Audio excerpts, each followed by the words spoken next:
Há algo em nós que se deita no espinho e o acaricia. Algo que, diante da dor, não recua, se oferece. E não é apenas masoquismo. É um pacto subterrâneo, uma alquimia sombria onde a lágrima torna-se medalha, o silêncio se converte em altar e a rejeição em identidade. Quem nunca se vestiu da própria ferida como quem ostenta um manto sagrado? Quem nunca se escondeu na dor para justificar o fracasso de não ter sido amado como gostaria? Há uma doçura ácida nisso tudo, como vinho envelhecido em culpa.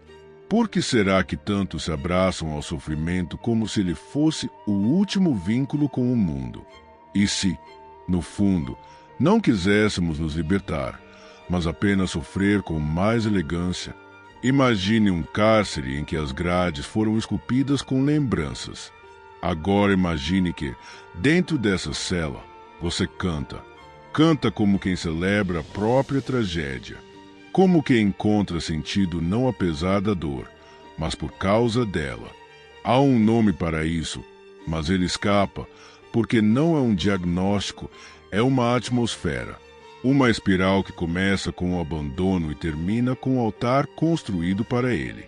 O prazer do martírio emocional não se ensina em livros de autoajuda. Ele sussurra nos bastidores da alma.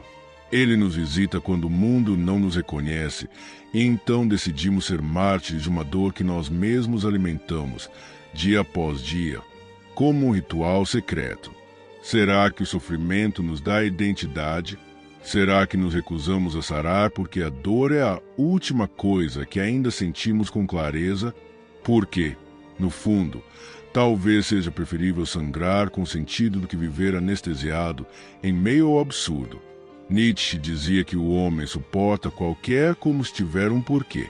Mas e se o nosso porquê for, justamente, o sofrimento? E se cultivarmos nossas ruínas com tanto zelo não porque somos fracos, mas porque somos viciados na glória silenciosa de serem compreendidos? O que há de sagrado no olhar triste que não pede socorro, mas sim reverência? A alma moderna rasteja entre ruínas emocionais que ela própria decorou. Fez do passado um espelho e da culpa um espólio. Anda por aí com as cicatrizes abertas como quem exibe condecorações invisíveis. Mas e se o martírio for apenas uma performance diante do espelho? Um teatro que encenamos para nós mesmos, para que o vazio pareça mais denso. Talvez o prazer do sofrimento esteja na ilusão de controle, porque quando sofro, ao menos sou eu quem sente. Não importa o quão disfuncional isso soe, é um consolo perverso, mas profundamente humano. E se esse consolo for a última coisa que nos resta, você já se perguntou se realmente quer se curar? Ou se prefere permanecer onde dói? Porque ali tudo faz sentido. O prazer do martírio emocional não precisa ser dito em voz alta. Ele vive nas entrelinhas dos relacionamentos que sabotamos, nos silêncios que cultivamos, nas promessas que juramos nunca perdoar. Há algo nesse sofrimento que nos dá protagonismo, que nos oferece um palco invisível onde somos santos, vítimas, heróis trágicos. Mas se tudo isso for apenas uma armadilha, uma prisão disfarçada de templo, prepare-se. As respostas não virão para confortar, virão como espadas. E talvez, só talvez, você perceba que a dor que te habita nunca foi tua. Existe um tipo de dor que se infiltra como água entre as rachaduras da alma, não para destruir, mas para preencher. Uma dor que não grita, mas murmura, não implora, mas encanta. É o martírio emocional. Essa devoção silenciosa à própria ferida, esse hábito de se ajoelhar diante do altar daquilo que nos partiu. É estranho, quase blasfemo, admitir que há prazer nisso, mas seria mais honesto olhar nos olhos a nossa tristeza e confessar: eu gosto de carregar. Porque quando tudo falha, quando o mundo desmorona e as máscaras caem, é ela quem permanece, fiel, cíclica, familiar, como se fosse o último vínculo entre quem fomos e quem ainda fingimos ser. Talvez seja por isso que, ao invés de cicatrizar, abrimos a ferida todas as manhãs com a delicadeza de um ritual. Como se cada gota de dor derramada nos lembrasse que ainda estamos vivos, ainda que só saibamos viver sangrando. A cultura nos ensina a fugir da dor, a negá-la, a silenciá-la com distrações anestésicas e promessas de superação. Mas o que ela não nos diz é que, muitas vezes, é justamente nessa dor que construímos nossa identidade mais íntima. Porque sofrer dá sentido ao vazio, dá nome ao caos, dá papel à ausência. Quem somos nós sem as nossas dores favoritas? O que sobra de nós quando retiram a narrativa do sofrimento que alimentamos por anos? Para muitos, a dor é a única história que resta. E quanto mais antiga ela for, mais autoridade ela possui. Como uma herança psíquica que passamos de geração em geração, não em palavras, mas em silêncios. E há algo terrivelmente sedutor em viver aprisionado por uma dor que já conhecemos bem. Porque enquanto sofremos, não precisamos nos arriscar. Não precisamos amar de novo, tentar de novo, cair de novo. O martírio nos dá uma desculpa sofisticada para continuar parados, mesmo quando o corpo caminha.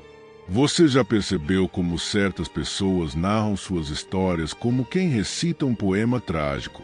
Como se houvesse orgulho nas cicatrizes, como se o mundo devesse algo pelo tanto que elas aguentaram. É porque o sofrimento, quando cultivado com devoção, se transforma em capital emocional. Um tipo de moeda sutil que exige respeito, que impõe silêncio. E muitas vezes, de forma inconsciente, exigimos do mundo esse reconhecimento. Queremos que nos olhem com reverência, não por nossas vitórias, mas por nossas quedas. Como se cada lágrima não fosse um fracasso, mas uma medalha. Isso nos prende, isso nos define. Porque, no fundo, queremos ser vistos, e se não for por amor, que seja por pena. Se não for por beleza, que seja pela dor. Essa é a armadilha, um ciclo de validação invertido, onde quanto mais sofremos, mais sentimos que existimos. Nietzsche nos alertou sobre os perigos de fazer da dor um valor. Ele sabia que o espírito humano, quando viciado em padecer, se afasta da própria potência de criação, porque todo sofrimento mantido além do necessário se transforma em vaidade espiritual, um orgulho torto, silencioso, que impede qualquer cura verdadeira. Não se trata de negar a dor, mas de reconhecer quando ela deixou de ser verdade para se tornar performance. Quando ela já não arde, mas enfeita. Quando já não dói, mas define. É nesse ponto que nos perdemos de nós mesmos. E é por isso que muitos permanecem ali, amando o próprio abismo, alimentando com memórias recicladas, ressentimentos polidos, promessas de nunca esquecer. Mas esquecer o que, exatamente? A dor ou o personagem que fomos ao senti-la. E se, no fim, tivermos mais medo de perder essa identidade construída no sofrimento do que de perder a dor em si? O prazer do martírio emocional é sutil. Ele não se revela em gritos, mas em silêncios carregados, em olhares que dizem veja tudo o que eu passei sem uma palavra, em gestos de recusa disfarçados de autossuficiência. É um teatro profundo, onde o palco é interno e o público somos nós mesmos, julgando, aplaudindo, punindo. Mas há algo que esse prazer não pode esconder para sempre. Ele é estéril. Ele não gera vida nova. Ele não transforma, apenas preserva. E talvez, nesse momento, uma pergunta comece a se formar, incômoda como uma lâmina encostando na pele. O que estamos protegendo ao não nos curarmos? Porque há algo que se esconde debaixo desse prazer sombrio, um medo ainda maior, o medo de renascer. Porque renascer exige que a gente abandone as roupas antigas, os personagens, os vícios de identidade. E muitos preferem sofrer a despir-se. Preferem a cruz à liberdade. Preferem a dor que conhecem à vida que ainda não ousaram sentir. Mas se houver algo além, algo que só pode ser acessado quando deixamos de nos esconder atrás do que nos feriu. Não uma redenção qualquer, mas uma liberdade mais crua, mais honesta, aquela que nasce quando, enfim, abandonamos a necessidade de provar ao mundo que sofremos o suficiente. Quando rasgamos o manto do mártir e caminhamos nus, sem aplausos, sem desculpas, apenas inteiros. E se esse for o verdadeiro abismo, não o da dor, mas o da possibilidade, o da escolha real, o de não precisar mais da ferida para justificar a presença.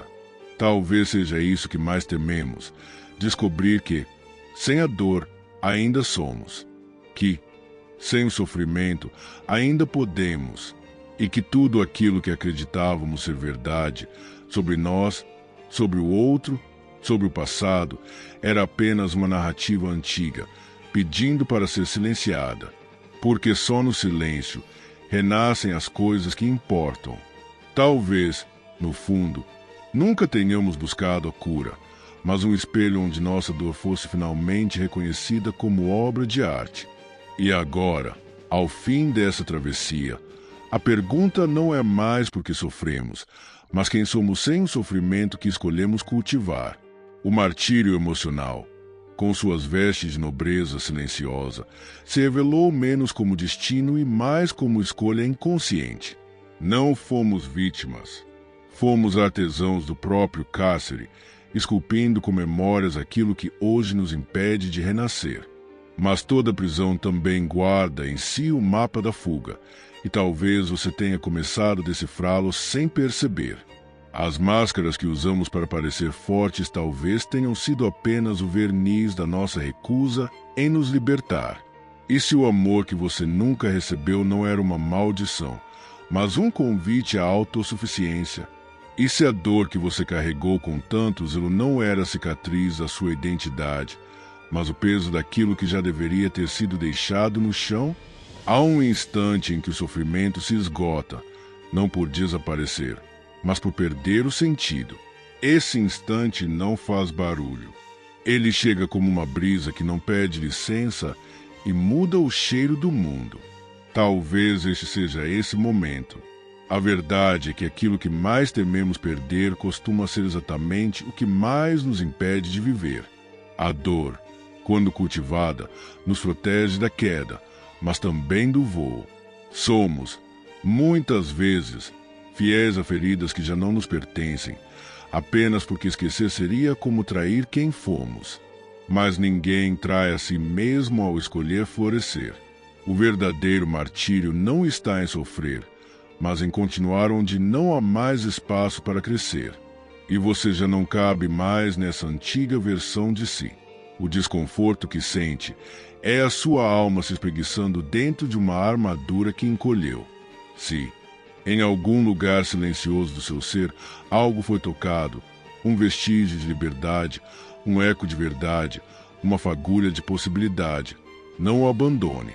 Deixe que essa semente cresça em seu tempo, como uma lembrança que não exige pressa, mas presença. Porque há dores que foram só portais, não moradas. E talvez você esteja, agora, diante da porta aberta. Tudo o que lhe foi negado pode começar aqui, no instante em que você decide não mais se sacrificar para ser visto. Que a última lágrima não seja mais uma oferenda, mas um batismo. Se isso te moveu, curta, mas não por hábito, por reconhecimento. Comente o que não foi dito, mas que você sentiu. Compartilhe com quem ainda se ajoelha diante da própria dor, achando que isso é amor. Inscreva-se, não por algoritmos, mas porque há um caminho sendo traçado por quem, como você, já entendeu. A verdadeira libertação começa onde o prazer do sofrimento termina.